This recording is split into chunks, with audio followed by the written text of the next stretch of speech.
Oh, I'm excited. We're at the 29th of December. We're getting down to them last days of deer hunting and last day of bear season. I'm meeting up with my Uncle Doug's brother, Dennis Pritchard. Never met the man, but I've heard a lot about him. We've talked over the phone, and I'm excited about that. It's somebody I look up to. Unbelievable person. And meeting up with my good buddy Steve Newland. Steve and I have hunted together over the years quite a bit and always had a good time, and I'm looking forward to that. I'm not going to hunt this year, not this session anyway. My hands have been giving me a lot of problems, and I just don't want to wound an animal that I can't kill, and it's just not ethical. So I'm hanging out on this one. I'm going to do some videoing and enjoy myself, and hopefully they'll have good luck, and we'll see what happens. My Uncle Doug and I, we hadn't talked for a lot of years, and it's not because there's anything going on. It's just we just never could connect up at the right time. And this past summer, we connected up, and we've been going out to property and scoping out some deer and everything. And we had he had one he named a crown jewel on one of my properties, and I said, "You go after it, Uncle Doug. I'd be tickled to death if you got it." And by God, he did. He got it. It tickled me to death. And we've just had a good time. He's helped me work up deer, and he's come up here, and we've had dinner, and just going back over family. Family's important to both of us, and just remembering old times at my grandmother's and everything. It's just been a lot of fun, but I'm really looking forward to this, and hopefully we'll have a good hunt, and I'll do some more videoing, and we'll see how this turns out.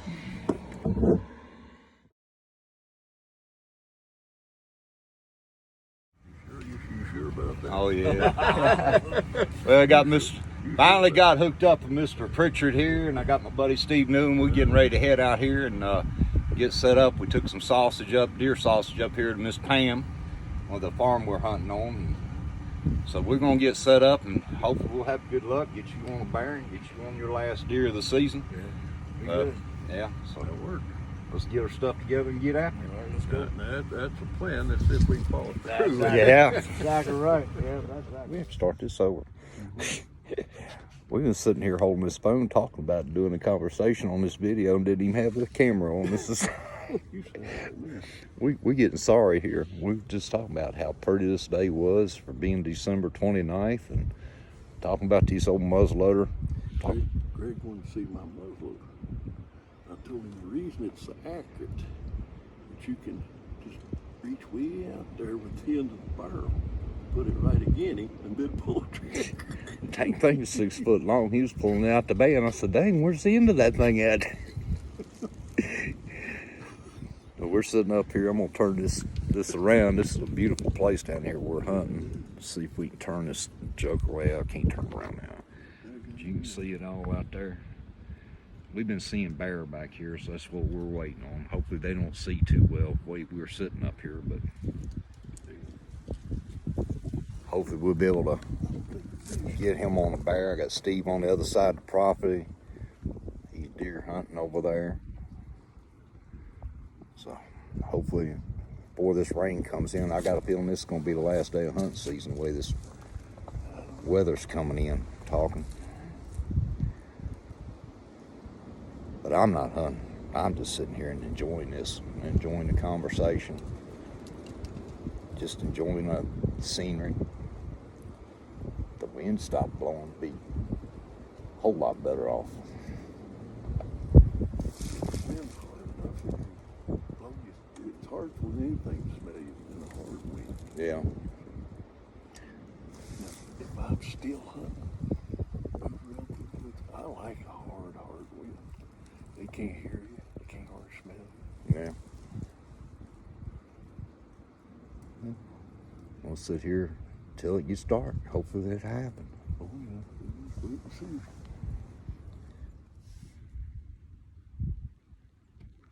Yeah, we're sitting. Fellers are good fishermen. Oh yeah, top of the line. Oh, they're good. They can get them trout bad. Yeah, we got a eagle flying around out here. Been watching. There's a river down here in the very bottom. Got a lot of fish in it.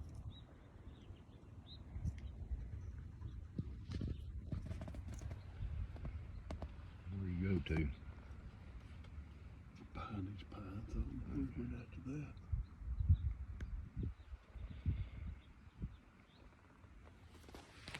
It's a little after 4 right now. Hopefully, we start seeing some action here soon. And Granddaddy, I mean, I didn't know this until not long ago. I was talking to Doug. He said, my granddaddy used to love fish down there in Alvarado. And I went, huh? He said, yeah. He said, Poppy Kaiser used to love go down there and fishing. I said, well, that's new one on me. I thought I knew my granddaddy pretty good, but evidently I didn't know him that good. But I know there's walleye that come in off Alvarado, coming in off that lake. So you talk about it all the time. I don't know about white bass, but There used to be white bass, but I mean, you can't even keep a white bass on Holston now if you do catch one. yeah. And I used to catch them by the absolute thousands on Boone Lake. My God, I fished Boone Lake for the past 6 years. I ain't even seen a striper, a white bass. There were tons of stripers and hybrids, but no white bass. Yet they've still got a 15 fish limit on. I said, shit, you ain't got 15 fish in the whole lake. Mm-hmm. And the people that live down there fish, they couldn't tell you the last time they seen one. Man. Let me ask you a question. What's your most memorable hunt or fishing trip you ever took? Do one now? What's your most memorable? The one that just stands out the most of all your hunting and fishing you've ever done in your life?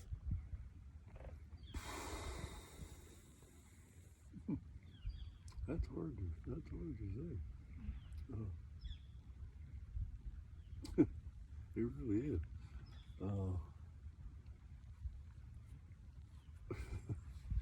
Probably hunting wise was the first elk that I ever got.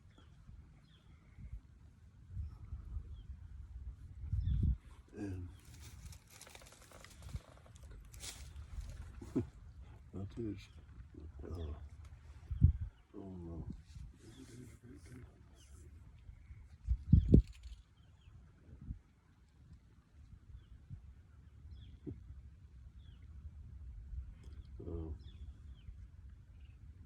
Shit. Yeah.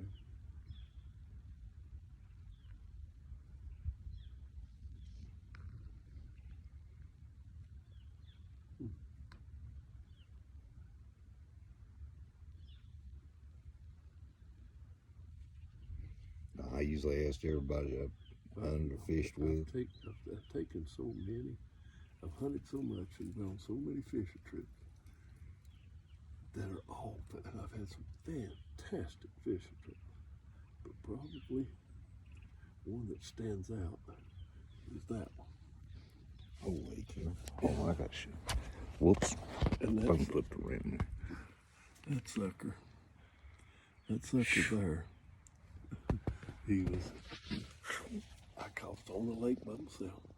Caught him on the surface.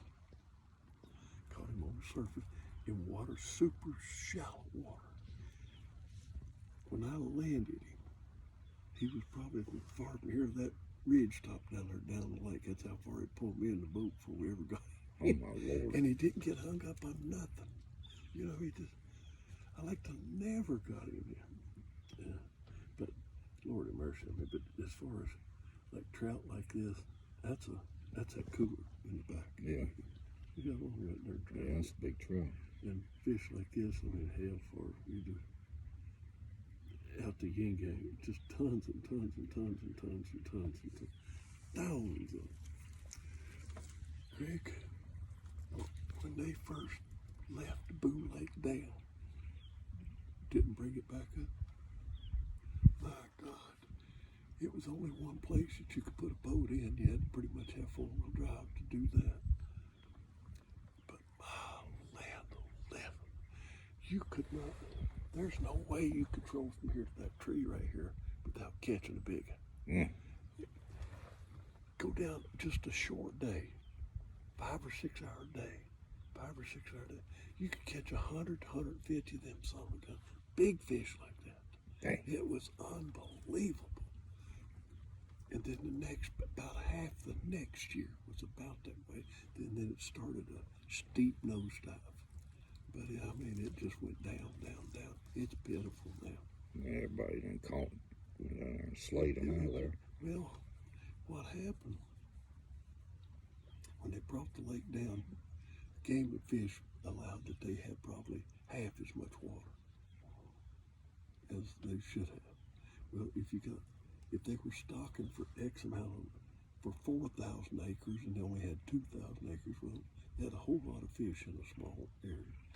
Well, they didn't stock, and when they did stock, they only stocked at half rate.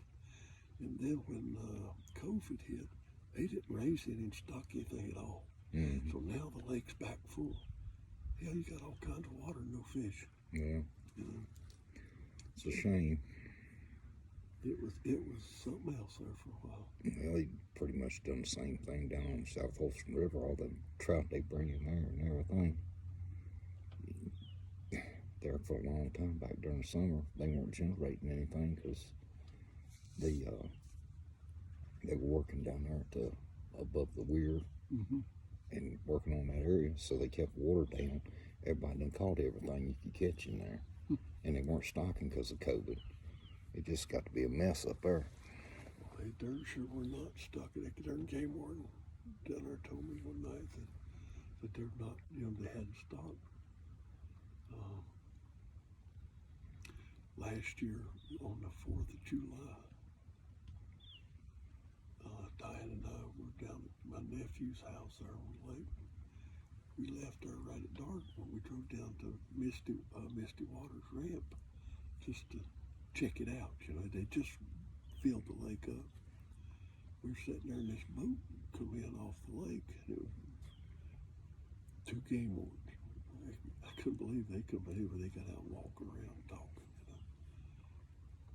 Anyway, I was asking him about what they're doing. He told me they'd stocked 50,000 Florida strain bass in there, but no stripers or hybrids, just them Florida strain bass. And when I went down to fish this late summer, throwing the cast net, I like to never caught in the, you could hardly catch bait fish, you know what I'm saying? Yeah. But my God, I caught tons of little bass about that long. It has to be them suckers that stocked in there. And then when I went back about a month later, instead of being that long, they're that goddamn long. They're growing like a weed. Mm-hmm. I'd rather have stripers. You got big stripers, but that's the hardest fighting fish you ever seen in your life. But the hybrids, okay, give you an example. An 8-pound hybrid will fight you harder than a 15, 16-pound rockfish. Mm-hmm. That's the hardest hitting fish that ever lived. And when you're trolling 5, 6, 7 miles an hour, and one of them goddamn 5 or 6, 7, 8, 10 pounds hybrids ain't going the other way. Stops you both. It'll knock the crap out of you. It's fun, it really is. But I never did much bait fishing. And last year, well, actually not last year, but not last summer, the summer before, I decided I'm going to try to do a little bit of bait fishing, try to learn something about it. Well, I never learned how to cast a goddamn net. It would work worth a crap, And then finally really had some super good luck on big, 20, 30 pounders and stuff like that. You don't catch as many, but if you go out and catch 3 or 4, 5, 30-pound fish, you're doing pretty good. Yeah. It was fun, a lot of fun. Having rods set down, and all of a sudden that big old rod dips down, that drag starts to squall. That's fun too. I hope to get back in on some of that. We'll see. Yeah, if I can get in. I haven't blind fished. I haven't blind fished in Jesus. Well, we came back from the beach trip, which I fished the beach, the ocean fishing, and that was pretty good. I come back, started doing some try fishing with the fly rod again. My dang hands done got all messed up. It's hard for me to feel that line in my hand. Mm-hmm. So I just had to put it up for a while. Hopefully I can get all this stuff straightened out, my health, and Like I said, get back to it.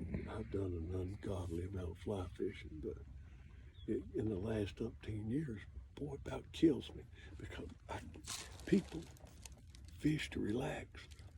I don't. I fish hard. Mm-hmm. And when I cast out, I'm hunkered. I'm Get you back stoop later. shouldered. Just watching fool you out. My God, after a few hours of that, I can't hardly straighten up. Yeah, At least I can go out in the boat and I can move around a little bit. that fly fishing when you're throwing out there and you're just letting it drift down, Mm-hmm. I stay cocked is what it boils down Yeah. to. Well, ain't nobody said getting old is gonna be fun. But I did during the fly fishing that when I started striper fishing, Changed the ball game, didn't it?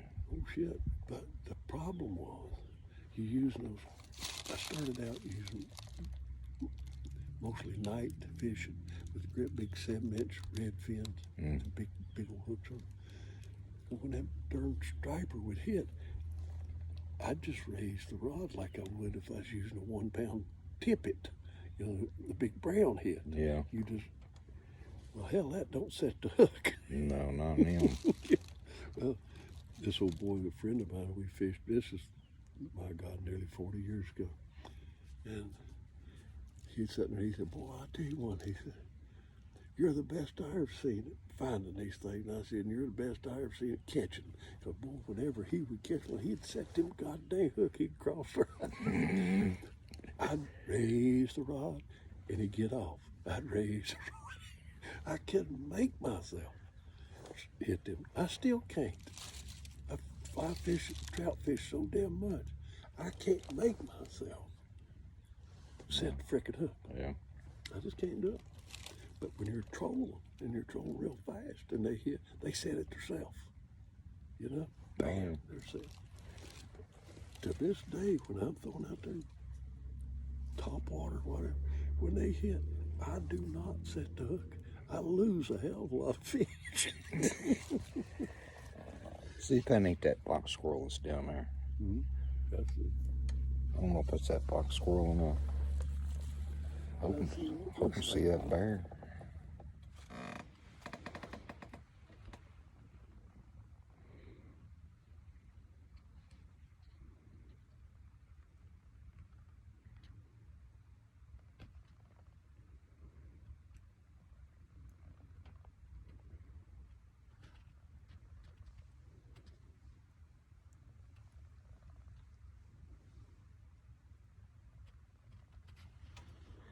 No bear.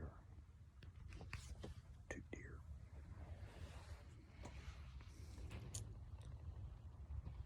Well, it's that bewitching hour. Mm-hmm. It's that bewitching hour. Yeah, it's time. It's time. Still haven't seen a couple of deer. No bear.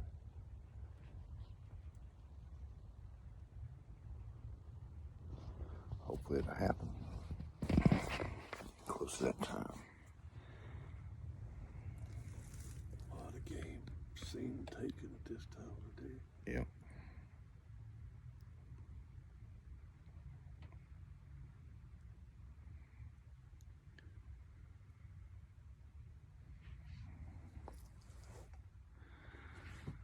Well, it's been one heck of a day, but we've lost shooting light.